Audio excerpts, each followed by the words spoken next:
Hello, listeners. Please note that this episode today contains a discussion about serious topics such as depression and suicide. The Soundscape Crusaders! Join Nate and Levi, two music-loving friends, as they explore the cosmic wonders of the soundscape. Their goal? Discovery, as they pair music with media. It's a race against time, as they face mysterious cosmic horrors that stand in their way. Will they complete their mission? Tune in to find out. Welcome back to the Soundscape Crusaders. I'm your host, Nate, with my esteemed co-host and man with such beautiful hair. I don't get that thing shaved, man. I'm a man that is a fan of long hair, but you got it yourself. I do. But I'm with my lovely co-host and one of my great friends, Levi. How you doing, man? I noticed that hesitation when you almost said best, and then you were like, I have a lot of good friends, That's man. I don't want to throw people, out of the. I get it. I see my place. I see where You see where you stand. But how's it going, man? I'm doing good, man. We took last week off in regards to recording. We both were kind of busy and just couldn't make it work. But yeah, things are good. Yeah, things are good. Just nothing too crazy going on here. I'm living life and ready really just to talk about what you have to share today, because I want to give you a 10 on the expectometer. And so far we've covered about 46 shoegaze songs. So I'm ready to see what you have up your sleeve. It's I don't want to be like a bearer of bad news, but this week will not be a 10. I'm just gonna come out the gate. You just didn't do. Yeah, you were like, this isn't the week. Nope, this isn't the week. This is not the week. This is a band I absolutely adore. Just ready to talk about their stuff. I mean, sometimes I feel like you don't really need to get a 10. Sometimes it's good to throw a 1 in every once in a while. I don't think it's going to be a 1. I'm going to stand my ground. I don't think it's going to be a 1. But it's not going to be a 10. This is very much up my alley. It's kind of different than what I'm used to throwing out there, but it's not going to be a 10. That's just all I'm going to say.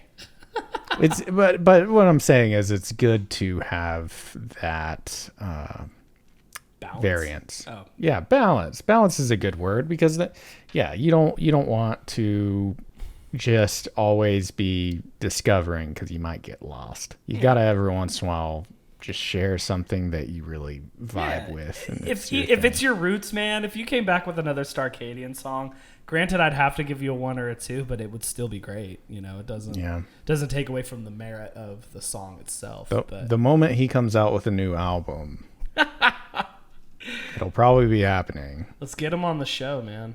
Yeah, that won't happen. But, wishful thinking, right? Wishful thinking. Anyway, what you got this week? Let's get into it. All right. So I think what I'm going to do for this week, and kind of what I've been doing for every week, I show prepped a lot again.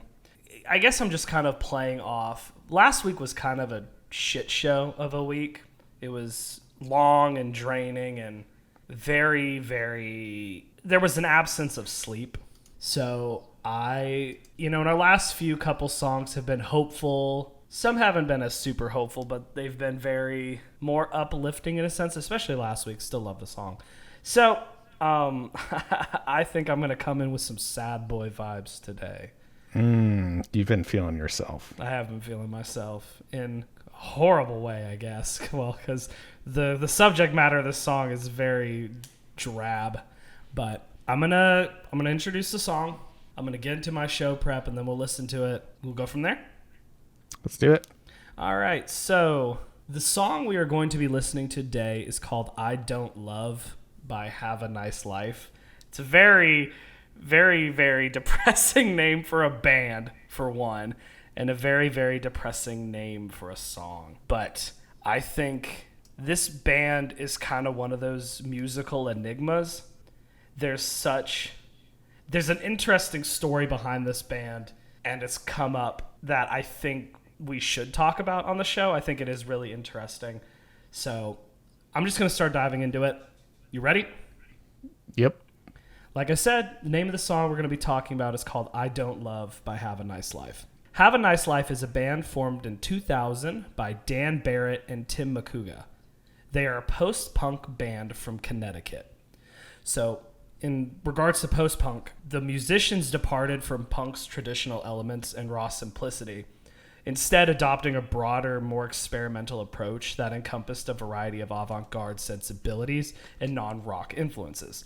These musicians were inspired by punk's energy and that do-it-yourself ethic, but they were determined to break from rock cliches. Artists experimented with styles like funk, electronic music, jazz and dance music, production techniques of dub and disco, and ideas from art and politics, including critical theory, modernist art, cinema, and literature. Interesting point about this band is the history is very limited. Both Dan and Tim are very, very private. And what's also interesting is this isn't their full-time job. Both these members have jobs outside of this band. Dan runs a real estate marketing agency, and Tim is actually a high school English and history teacher.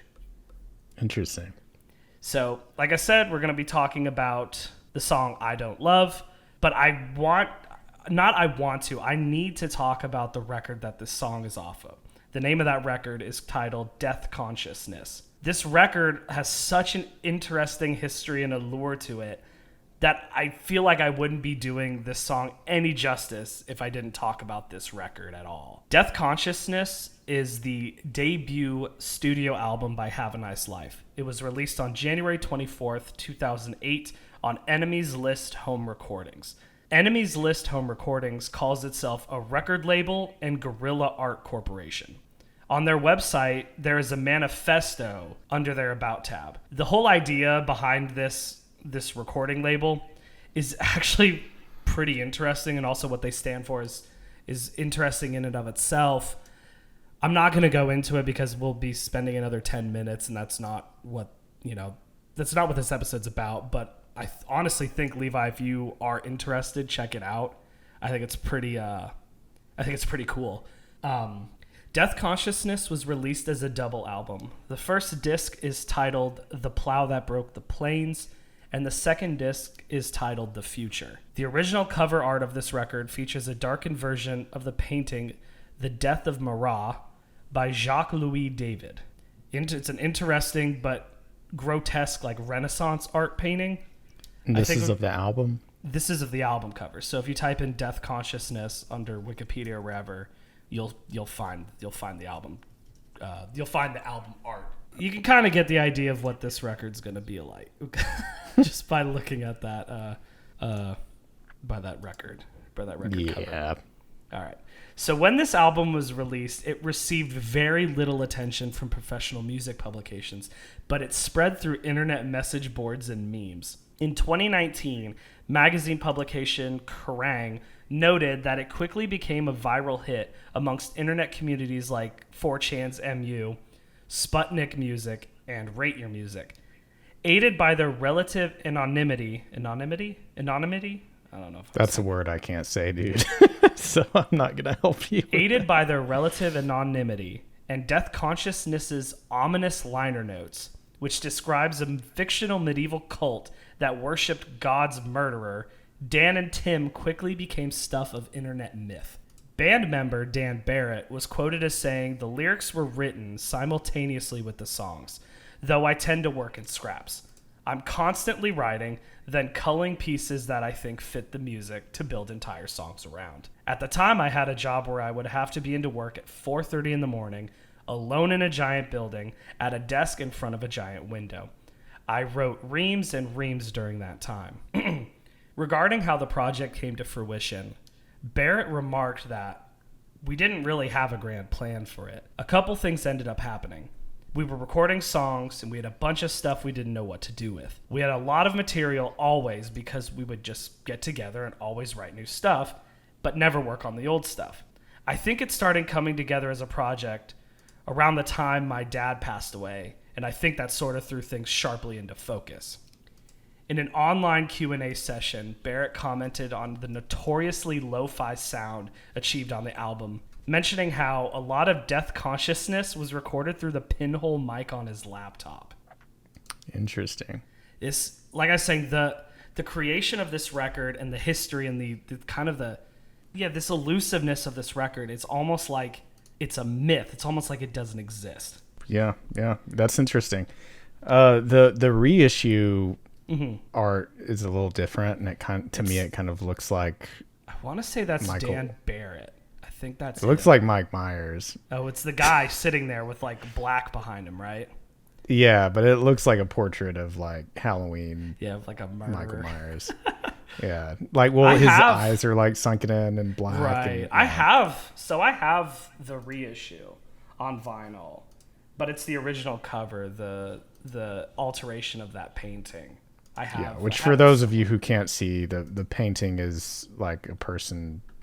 It's a famous painting. You've probably a lot of people have seen it, but it's Jean-Paul Marat was a political theorist, French political theorist. He was a journalist and politician during the French Revolution, and I want to say he was assassinated in his tub, and that's what it's based off of. Yeah, and he's holding like a note. Yeah, Some parchment dead in his tub. There's blood. Yeah. It almost, to me, it looked like, I mean, not knowing the backstory, but it looks like a suicide. Yeah. It was an assassination, if I remember correctly, but it does give off the implication that this man or this person killed themselves in their bathtub or whatever. Right. Which is, just kind of like how the record is. Ha ha ha. Yeah. So the whole album was recorded with a budget of less than $1,000. The Flenser, which is the label that Have a Nice Life is currently signed to now, their label owner, Jonathan, I do not know how to say this name, so I'm going to butcher it. Jonathan Tuite, Tuite. Sorry, don't know how to say that. But he said that this is a record created with tools that are available to anyone. Pretty easily, very cheaply. A lot of the sounds are probably presets, and it didn't need a lot of tweaking. It's kind of like a record made by an everyman, even though it's a work of near genius. The album's style has been described as dark ambient and gothic rock. Its tone apocalyptic. Death Consciousness is a concept album, and Jason Heller of Pitchfork identified the thesis of the album as the view that existence is bleak, gallow humor undergirds it, and sometimes wallowing in that sick paradox is the best revenge. The original master recordings of this record were lost during a hard drive crash, leaving the band with only 192 bitrate MP3 files. Though the band members expected it to linger into obscurity, the album has, in years following its release, gained a substantial cult following, especially in online music communities such as 4chan's MU, the website's image board for musical discussion, where it is considered an essential album. A comment. It's really funny that all that's left was MP3s when they have LPs and vinyl. Last thing I want to say about this record and about this, we're going to get into this song as well, is there's a comment by music critic Piero Scaruffi who describes Death Consciousness as an unlikely hybrid of My Bloody Valentine's shoegaze pop, which, that's a band we've mentioned, Joy Division's dark punk, Godspeed You Black Emperor's post-rock, Nine Inch Nails' industrial dirges, and the Swans' proto-doom. Have a Nice Life is still around today. They've released 2 records post-Death Consciousness, The Unnatural World in 2014 and Sea of Worry in 2019. Both records, I think, are still pretty good, but neither have that punch or shock like Death Consciousness does. Which leads me to the song we're going to talk about today. The song is I Don't Love, which is the penultimate track on disc 2 of Death Consciousness.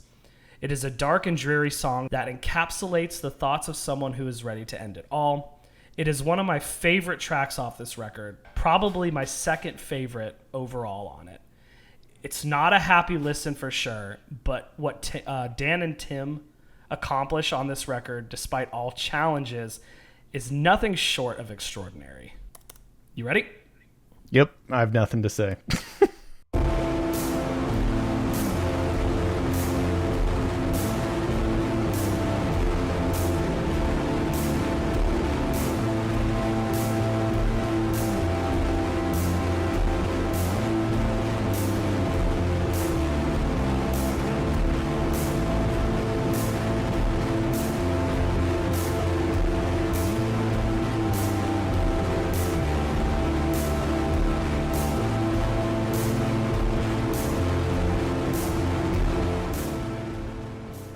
All right. All right. It's a little different, a little out there. It's very lo-fi, you know. Very much so. The first time I heard this, I was like, this doesn't seem right. Like this, not just this song, but the whole record is in general. I was like, this, it feels like a demo reel almost, you know? Yeah. It's cool though. It's very. It fits the vibe and it fits the aesthetic. So I think Dan and Tim kind of, it was like a happy accident, you know? Does that make sense? Yeah. There's something. I mean, it's enhanced by the fact that they were using readily available things and probably samples that are easy to find and that kind of thing. And a lot of times when you recognize those things, it cheapifies whatever it was made in. Because everybody's heard a song that someone made in GarageBand, and you're like, oh, that. I mean, that's those presets talented, on like a Yamaha but keyboard or whatever. Yeah. Yeah, when you have something that's so distorted, I don't know how distorted it was before the album was corrupted. I'm sure it still had a similar vibe, but I think that did enhance the overall flavor of the song. And a lot of times with these lo-fi type songs, for me, it can be a little grating sometimes in the sense of if it goes too far in one direction, it starts to be really harsh on your ears. Yeah. And like, you know, I don't want to say give you a headache, but it's grating. The frequency can be grating. Yeah. But what's really nice about this is that it doesn't do that because it retains this very low key just vibe throughout, and the vocals are very restrained and just emotional, and it really feels like those moments where that I've felt before, where when you're kind of you're not quite at your breaking point, but you're almost there. Right. You're getting tired of the monotony. You're getting over everything. Yeah, it sounds like head noise to me. It really sounds like head noise to me. And while that might not be something that I will pop on and just listen to all the time, it definitely fits a certain a certain vibe. Yeah, it's a mood for sure. Yeah, it's definitely a mood. I know for myself, I love this record. I think it's, like I said, I think it's nothing short of accidental genius. But it is one of those things where, like, if I listen to it and I'm like in a really good mood, I pay attention to the instrumentals. I try not to pay attention to the lyrics, because the lyrics, whether it's this song or any of the songs on this double LP, they're all bleak and dreary. Yeah. It's not a feel-good record at all. The last song, because, like, it's a concept album, and so the last song, the song that comes after I Don't Love, is called Earth Mover, which is my favorite song off this record. I just didn't feel like bringing an 11.5-minute song to the show. Again. Yeah, I've already brought one double digits time length song. Because you definitely come out of here with a 1 if you brought another 11-minute lo-fi shoegazy. But circle back to my point. Like, this song is the breaking point of this character, this narrator we're following. In Earth Mover, it's these golems, these stone golems come to life and just start decimating the earth, and this character is just like, I don't care.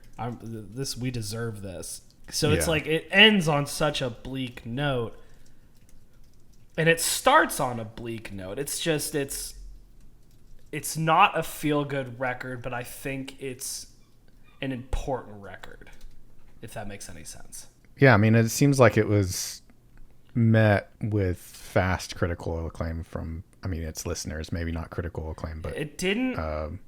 Like I said, it didn't audience. make the rounds in it didn't make the rounds in professional music circuits, music critics. But so I discovered it back in college, and I found it on Rate Your Music, which is a music forum. Right. And every year they rank their top of the year, right? 1 through whatever, however many records came out that year or whatever is getting reviewed by your peers.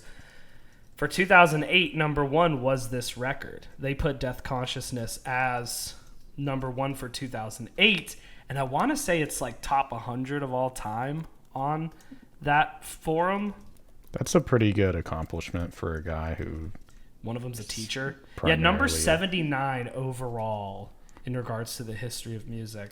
So obviously that perked my ears, and I listened to it, and I was like, holy shit, this is great. I would have loved it in high school. I would have absolutely loved it in high school. But I think, like I said, it's not one I can turn to often. And if I do, it's usually just I try to pay attention to the music, because I think the guitar riffs, not necessarily... Well, this one is so... It's like a drone, and it's so distorted. But there's a song called Deep Deep that has like a really cool, like, heavy guitar riff.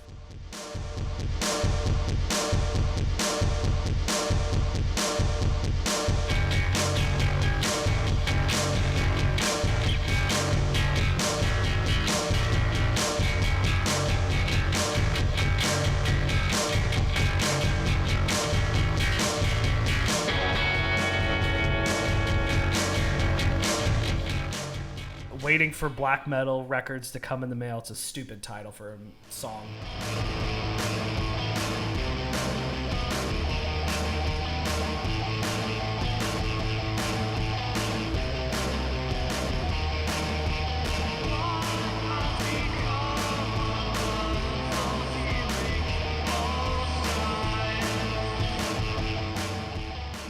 I love it. It has a really cool pulsing guitar riff as well. So like the instrumentals are really fucking well done. It's just, it is such a bleak record. It's not like, the lyrics are very downtrodden and depressing, just like in this song. Granted, it repeats itself very frequently. There's really no organization to it. Yeah. But if anyone who's, like you said earlier, anyone who's hitting their breaking point, there's like a feedback loop going on in your head of monotony, of just whether you're droning stuff out or you're just you're hyper focused on something that's making you down or about to push you over the edge, quote unquote. You know, I think it captures that like really well in that kind of paranoia in regards to how the lyrics just keep repeating themselves. Yeah, for sure. I really, the song itself just reflects and describes to a T a certain sense of emotional detachment, and the lack of feeling thereof that comes from being in that place. Yeah. And everything that comes along with that, right. Like just not really caring, having, being lonely, hopelessness, all of those things. And then just backed by that melancholic droning and, just haunting,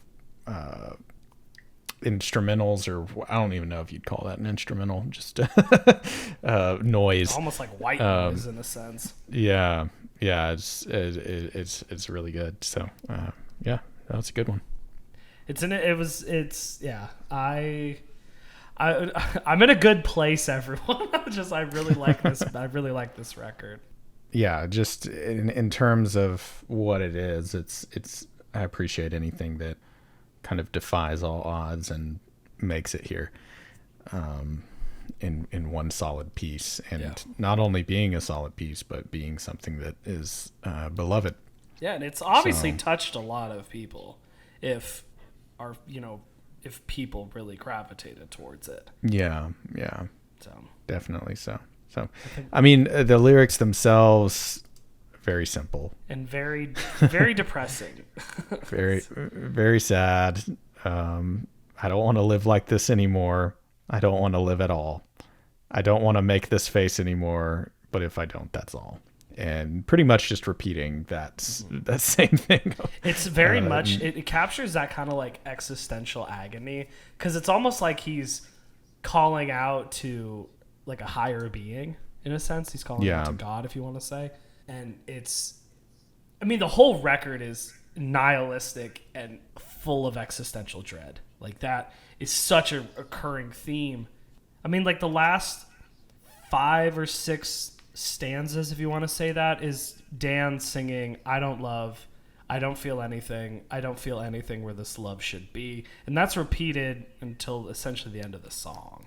So that was I Don't Love by Have a Nice Life. What a great, sad song. Yeah, I agree. It's very good, though. Very good. Yeah.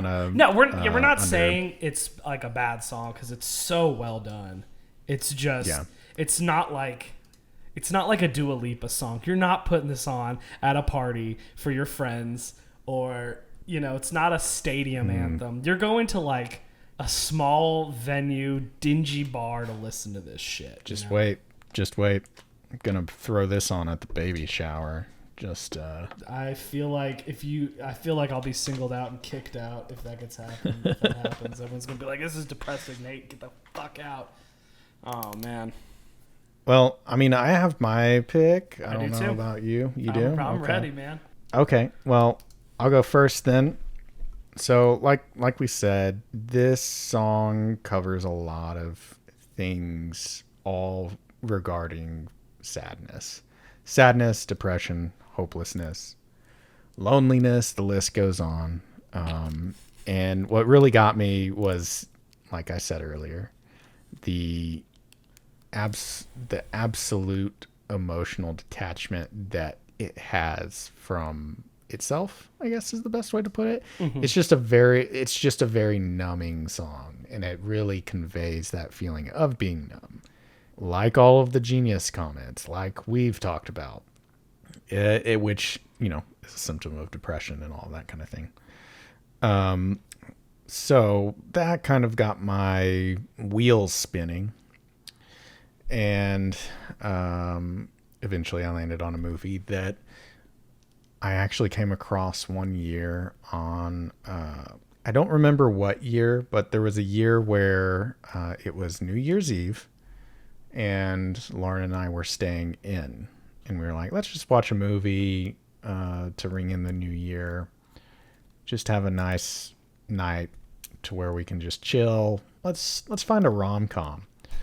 So we were scrolling through, and we're like, oh, this movie looks really good. The cover is bright and happy. It's starring Kristen Wiig and Bill Hader. Those are two people that we like, and they're comedy people. And the poster looks very bright and sunny. It looks like a rom-com or something of the sort. We didn't know anything about the movie.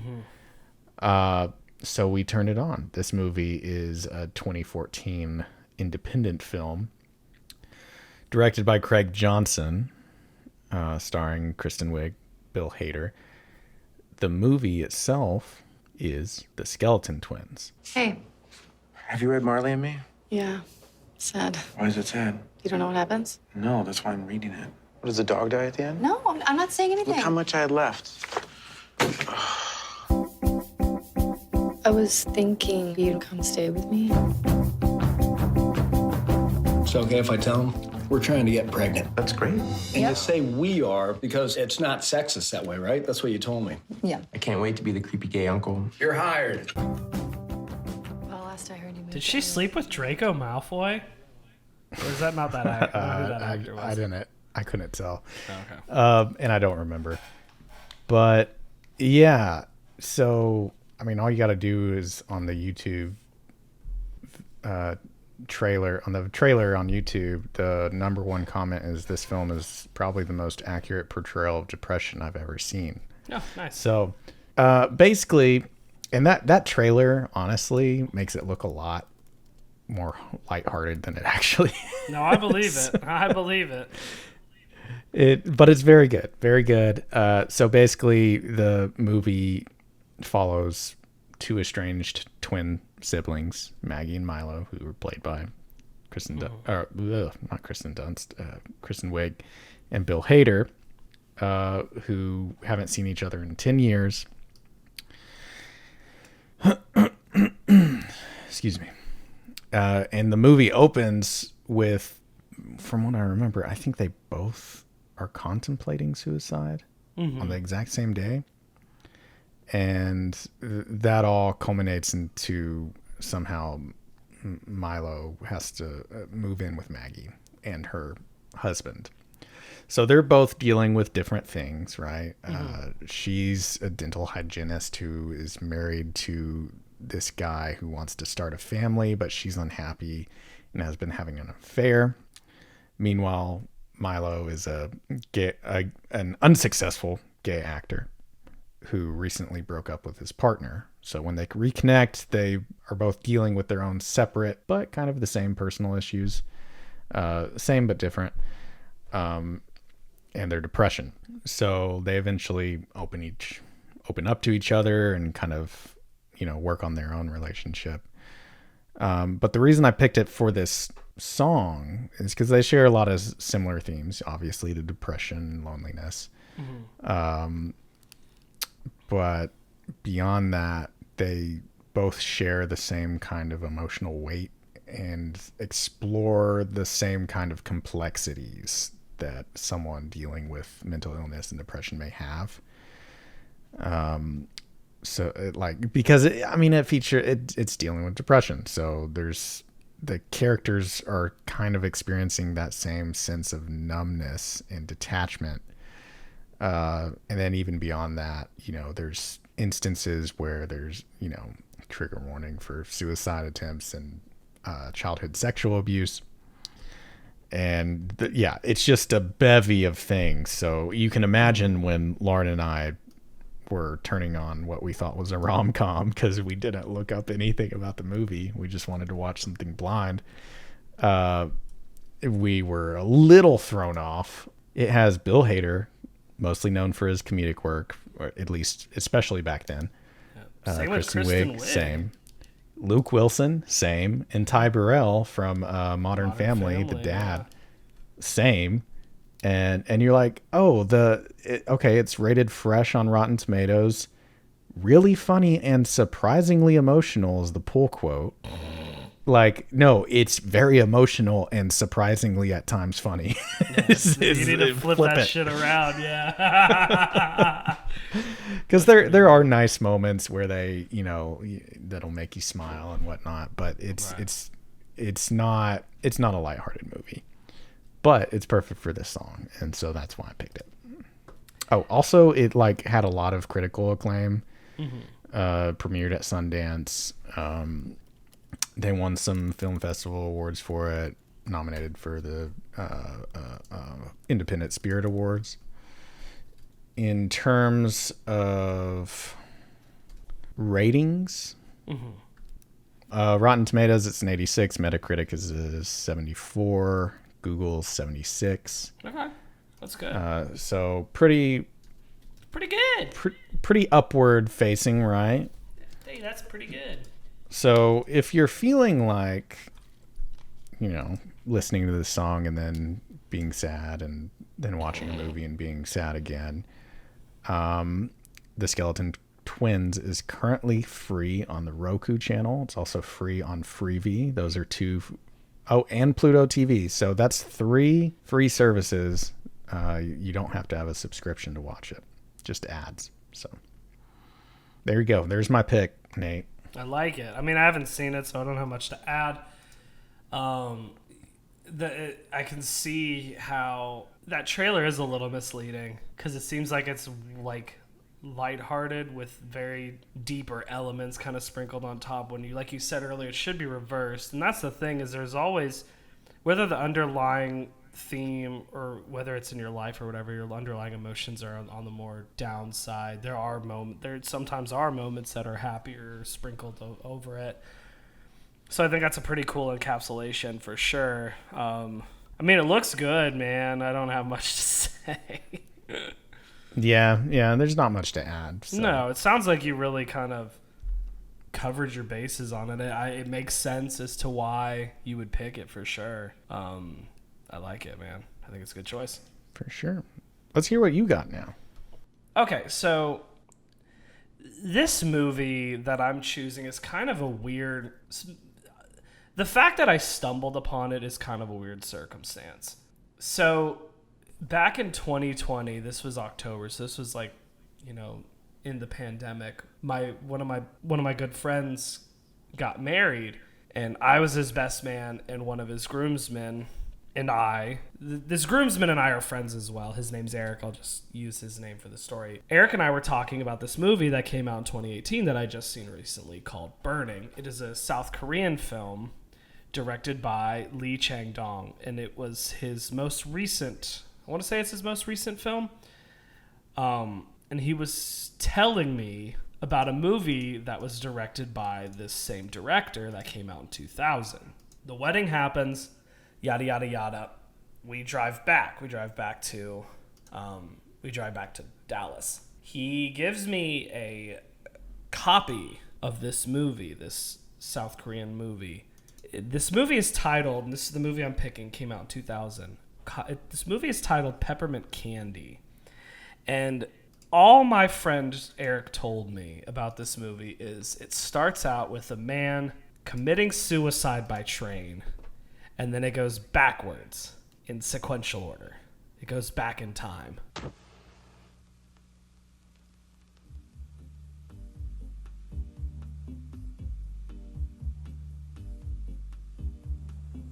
이상해요. 여기 내가 한 번도 와본 적이 없거든요. 근데 옛날에 한 번 와본 데 같아요. 그런 건요, 꿈에서 본 거래요. 영호 씨 그 꿈이요. 좋은 꿈이었으면 좋겠어요. Jesus, Nate. It's a bummer movie, man. So, why I chose this film is kind of like how Skeleton Twins is.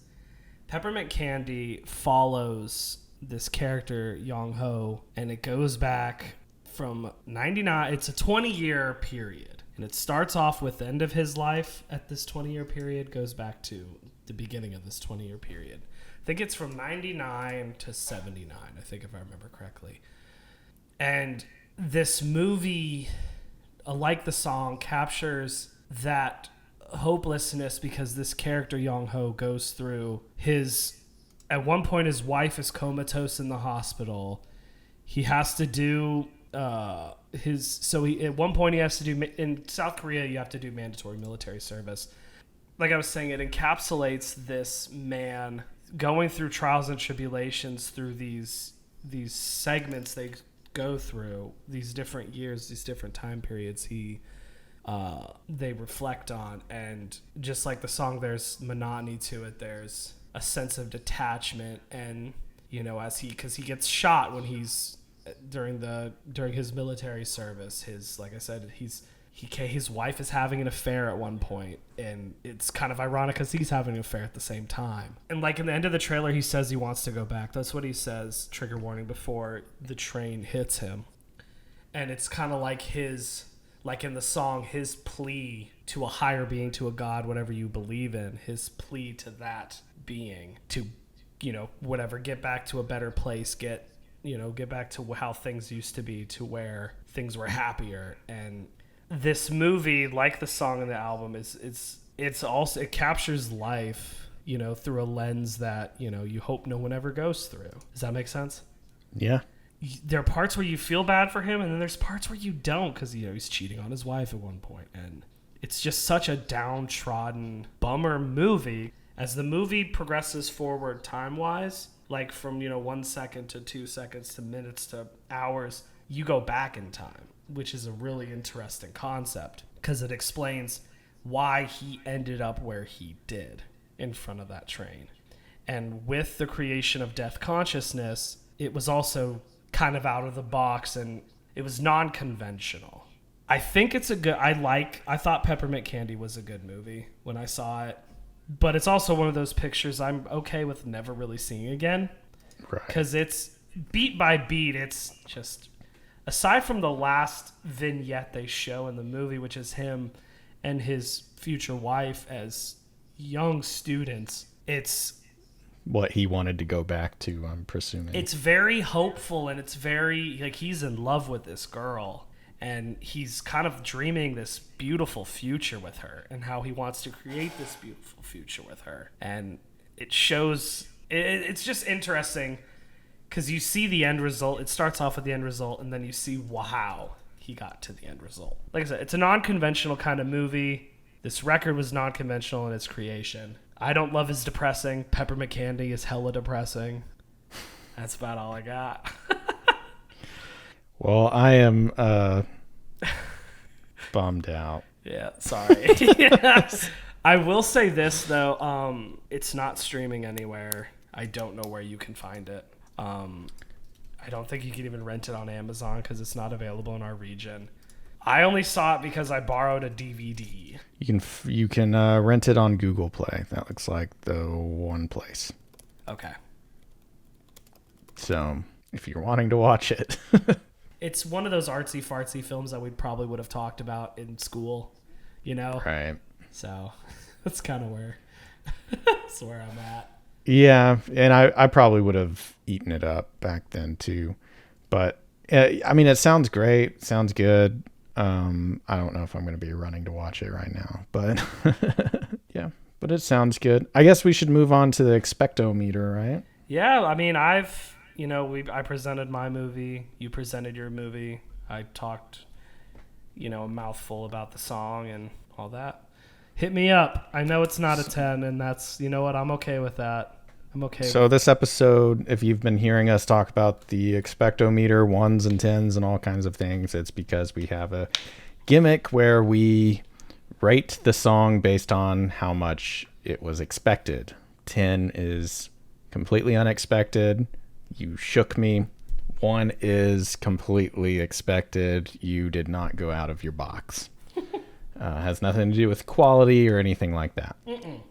Of the song or anything. Nope. Completely about expectations. And my expectations, I think for this one, I'm sorry, man, I'm going to give you a 3. That's what I was expecting. I was expecting a 2 or a 3. This is my wheelhouse. This kind of shit is my wheelhouse. Yeah, once you start getting into the lo-fi, it even was described as shoegaze in a certain way. You're at a 3. It could have been a 2, but I think it was. I was expecting a 1 to 3. That was the range I was looking for. Yeah, so you're on the higher end of that. Yeah.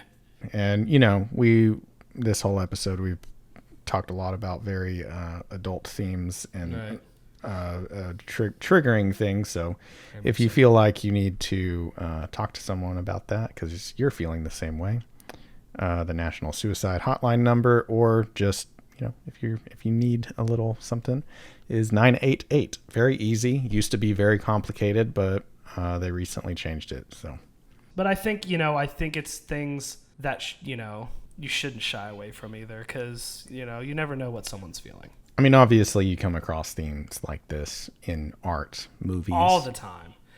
Music.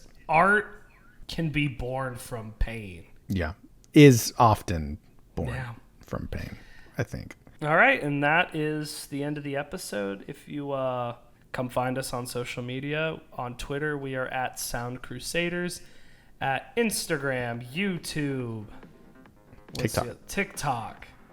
Find us at Soundscape Crusaders. Leave us a message on Spotify, Apple, wherever you digest your podcasts. Leave us a review, message, whatever you want. Just reach out to us. We'll probably answer. Yep.